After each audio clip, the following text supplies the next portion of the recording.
The Mongol Empire was the single largest connected empire in world history. Around its peak in the mid to late 13th century, it covered an area that was roughly the same size as Africa. Its holdings included significant portions of Asia and Europe. It even stretched into the Arabian Peninsula.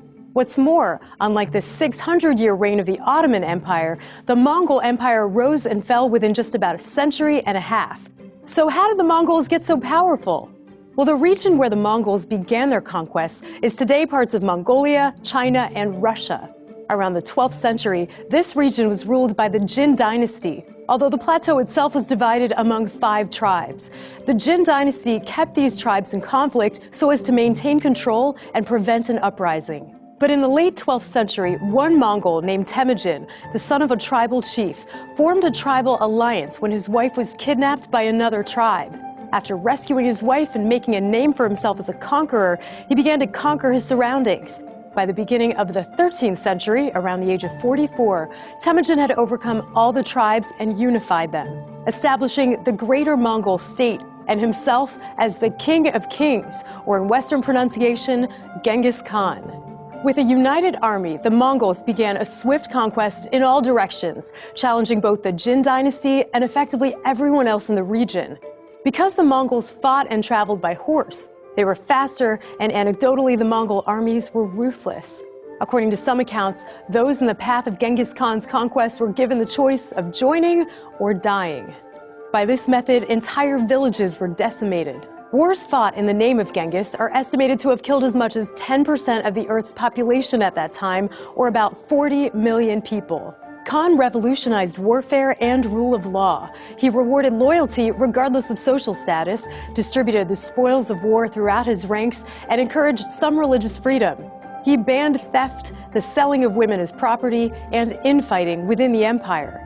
He also pushed for the Mongols to be literate. He exempted the poor from taxation and increased trade with others. All of these laws were allegedly codified by Khan in a secret document called Yasa, meaning order or decree. Although secret, Khan ruled the empire on the basis of these laws and was able to change them when necessary.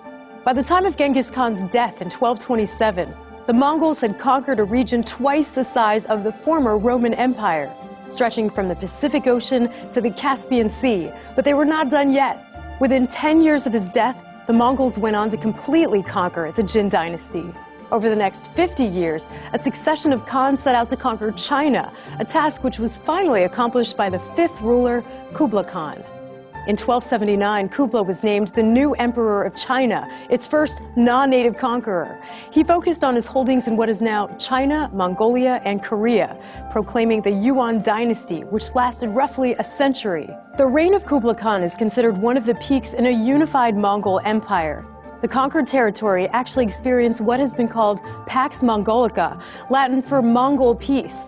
Despite the devastating and ruthless behavior of the Mongols in wartime, domestically, the region was stable and able to work as an interconnected group, even after splitting into a number of competing empires. At its height in 1279, the Mongol Empire spanned from the Pacific Ocean to Central Europe, making it the largest contiguous land empire in history. Under its ruthless leader, Genghis Khan, the Mongol army slaughtered huge populations and decimated entire cities, conquering more land in 25 years than the Romans did in 400. So how did the Mongol Empire eventually dissolve? Well, before Genghis Khan died in 1227, he divided the empire among his sons, who each went on to conquer their own portion of the world. These 4 khanates were ruled by a single leader of the empire, Genghis's son, Ögedei Khan. When Ögedei died in 1241, it led to a decade-long power struggle among Mongol elites. Ultimately, one of Genghis's grandsons, Mongke Khan, took power in 1251. He quickly renewed Mongol expansion, primarily through new conquests in the Middle East and southern China. But just 8 years later, in 1259, Mongke died, and Mongol generals gathered in the capital to choose a successor. One of these generals was forced to take much of his army away from his conquests around what is today Syria and Israel, a move which unintentionally proved to be a turning point in Mongol history. While this region was left barely protected and without its conquering general, the small remaining army came up against another conquering empire, the Muslim Mamluks. This standoff, known as the Battle of Ain Jalut, was lost spectacularly by the Mongols and marked the end of their southwest expansion, as well as their first permanent loss. Around this time, the Mongol elites in the capital were unable to choose a successor, escalating into a civil war between Genghis Khan's descendants. They broke apart into 4 autonomous empires: the Golden Horde, the Ilkhanate, the Chagatai Khanate, and the Yuan dynasty. In 1260, Möngke's brother Kublai Khan took over as Great Khan. However, his power was limited to his own Khanate, the Yuan dynasty. The divided Mongol Empire gradually grew weaker as the Khanates were disorganized and succumbed to infighting. One of the biggest issues was that they failed to create a system to peacefully transition power. So, for instance, when the last ruling heir of the Golden Horde died in 1359, the Khanate's government was left in chaos and ultimately overtaken by a rival Muslim dynasty. Similar defeats brought down other Khanates throughout the 14th century. This gradual collapse was exacerbated by the Black Plague, which spread along Mongol trade routes. Finally, in 1368, the Ming dynasty overthrew the Yuan dynasty, which covered most of the Mongols' remaining land. At that point, Genghis Khan's last descendants retreated to Mongolia, where they ruled until 1635. Today, more than 600 years later, the Mongol Empire continues to bewilder historians.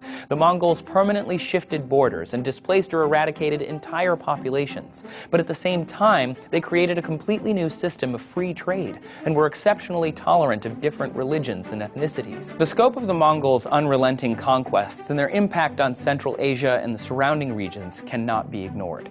The rise of the Mongol Empire was one of the deadliest conquests in history, with fatalities rivaling those of world wars.